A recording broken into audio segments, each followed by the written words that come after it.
राम राम शेतकरी मित्रांनो, माझी शेती या यूट्यूब चॅनेलमध्ये आपले सर्वांचे पुन्हा एकदा स्वागत आहे।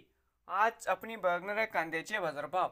महाराष्ट्र राज्यातील कृषी उत्पन्न बाजार समिती मुंबई येथील आजचे कांदा बाजारभाव म्हणजे दिनांक 19 मे 2025, आज वार सोमवार।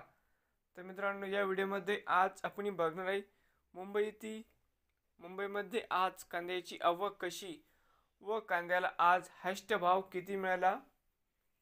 तर मित्रांनो, चला बाजार समिती मुंबई या ठिकाणी आज आवक 11,913 क्विंटल, कमीत कमी दर 800 रुपये क्विंटल, सरसंद्रे 1200 रुपये क्विंटल। या ठिकाणी आज जास्तीत जास्त 1600 रुपये क्विंटल। तर मित्रांनो, त्याचे मुंबईतील आजचे कांदा बाजारभाव नवीन आले असाल तर माझी शेती या यूट्यूब चॅनेलला सबस्क्राईब करा रोज कांद्याचे व्हिडिओ बघण्यासाठी। मुंबई येथील मित्रांनो